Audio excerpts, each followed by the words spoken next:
होत है विराजो श्री हनुमान, राम थे लक्ष्मण जानकी, सदा करो कल्याण, सियावर रामचंद्र की जय, पवन सुत हनुमान की जय, मेरे श्री गुरु महाराज की जय, बोलो भाई सब संतन की जय, बोल श्री गणेश जी महाराज की जय। एक अंधी बुढ़िया माई गणेश जी की बहुत सेवा पूजा करती। गणेश जी महाराज एक दिन बुढ़िया माई दर्शन दिया, तब बुढ़िया माई कुछ मांग ले तो महाराज मन तो मांगने को नहीं आवे।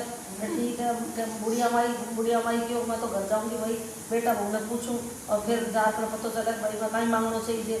बुढ़िया माई घरे गई, घरदार बेटा ने कहा बेटा मैं तो गणेश जी महाराज दर्शन दिया है, तो गणेश जी महाराज कह बुढ़िया माई कुछ मांगते तो कहीं मांगू। वो बोले माँ अपने धन को नहीं के गरीब आप अगर अपना धन मांग लो के। सासू को बुढ़िया माई सोचो भाई अब आप बेटा ने पूछ के बहू ने पूछा, बहू नाराज हो भाई, बहू ने पूछना चाहिए थे, बहू करना गई तो बहू ने मनता गणेश जी महाराज दर्शन दिया। गणेश जी महाराज कहें क्या बुढ़िया माई कुछ मांग लो तो मन तो मांगना को नहीं बिगड़ी मांगू भाई। बउड़ी बिगड़ी बोली सासू जी आपने छोटो सा टाबर को नहीं खिलाने वास्ते वो तो मांग लो गए। ठीक है भाई बुढ़िया माई गई। बुढ़िया माई सोचो भाई ये तो दोनों अपना मतलब की बात मांग ली, आप तो अंधा आप दिक्कत है बोलते आप पड़ोसन में जार पूछ रहा तो भाई वो कहीं मांगना चाहिए। बुढ़िया माई पड़ोसन में गई, पड़ोसन में जार पूछा भाई मैं तो गणेश जी महाराज कहे भाई कुछ मांग रहे तो मैंने कहा बेटो कहे धन मांग लो, सासू का पोतो मांग लो, मैं तो अंधी हूँ बारह वास्ते कहीं मांग लो पागल है तू आने यहाँ कह भाई मैं तो दीदा घोड़ा दे दे।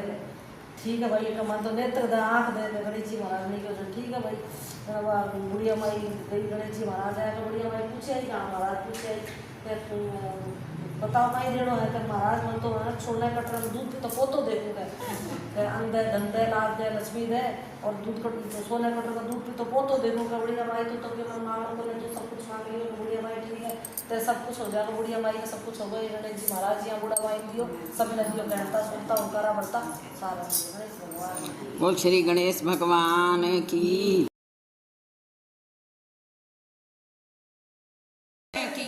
जय, बोल कार्तिक महात्म की जय। 12वां अध्याय। राजा प्रथु कहने लगे कि हे नारद जी, कार्तिक के व्रत करने का बड़ा उत्तम फल आपने कहा है, अब कृपा करके तुलसी का महात्म और कहिए। नारद जी कहने लगे कि प्राचीन काल में सहादी में करवीरीपुर गांव में धर्मदत्त नामक एक ब्राह्मण था। वह बड़ा ब्रह्मज्ञानी धर्मात्मा ओम नमो भगवते वासुदेवाय, ओम नमो भगवते वासुदेवाय इस मंत्र का जाप करने वाला तथा अतिथि की सेवा करता था। क्योंकि जो अतिथि की सेवा करता है वह गौदान के पुण्य का फल प्राप्त करता है, और जिसके घर से अतिथि निराश चला जाता है वह अपने पाप तो दे जाता है और घर वाले के पुण्य ले जाता है। एक दिन कार्तिक मास में वह ब्राह्मण पूजा की सारी सामग्री लेकर एक पहर रात रहने पर भगवान के मंदिर को जा रहा था। इतने में सामने से आती हुई उसने एक भयंकर राक्षसी को देखा। नग्न सूखी देह वाली, टेढ़े बड़े बड़े दांत, चंचल जिया, लाल नेत्र और धूर धूर शब्द करती आती हुई राक्षसी को देखकर डरे हुए धर्मदत्त ने उस पर तुलसी का जल फेंका। जल का शरीर पर स्पर्श होते ही उसके सारे पाप दूर हो गए। वे हाथ जोड़ करके धर्मदत्त के पैरों पर गिर पड़ी। धर्मदत्त कहने लगा कि तुम कौन हो और किस पाप के कारण तुम्हारी ये दशा हुई है, सो कहो।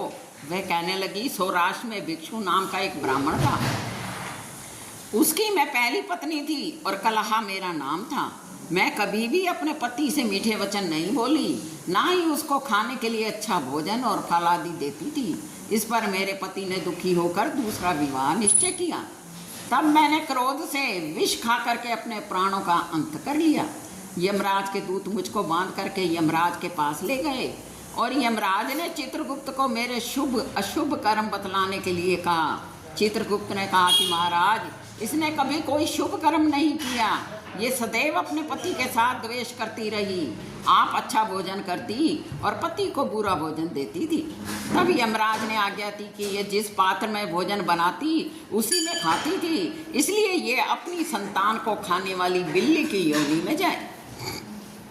यह अपने पति के साथ कलह करती थी, इस कारण विष्ठा खाने वाली सूअर की योनि में जाए। इसने आत्महत्या का, इस कारण प्रेत योनि में जाए। सो महाराज मैं 500 वर्ष से इस योनि में फिर रही हूँ। भूख और प्यास से दुखी होकर एक बनिए के शरीर में प्रवेश करके कृष्णा और वेणी नदी के संगम पर आई हूँ। जैसे ही नदी के तीर पहुंची, विष्णु के दूतों ने वेश्य के शरीर से निकाल करके मुझे बाहर कर दिया। अब फिरते फिरते आप मिल गए। आपके तुलसी मिश्रित जल से मेरे सारे पाप नाश हो गए हैं। अब तीनों योनियों से छूटकर किस प्रकार मुझको उत्तम गति प्राप्त हो सो कहिए। धर्मदत्त कहने लगा कि तुमको देखकर मेरा मन अति दुखी होता है। तीर्थ, व्रत और दान प्रेत योनि में नहीं हो सकते।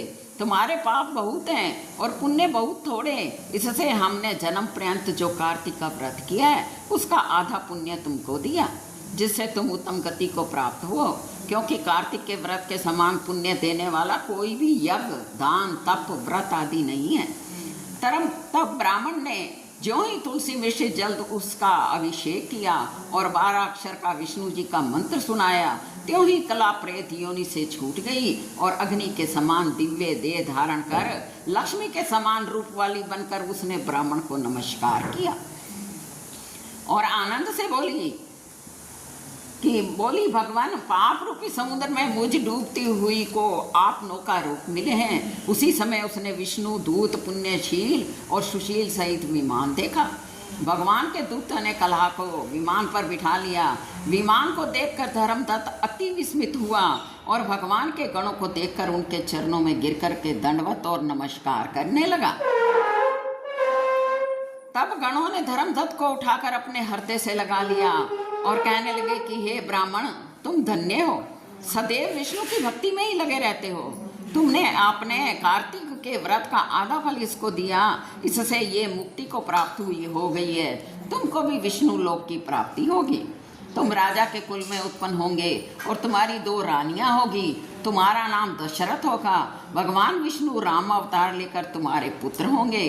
तीसरी रानी ये कलहा है जो वो कैकाई होगी और फिर तुम विष्णु लोक को प्राप्त होगे।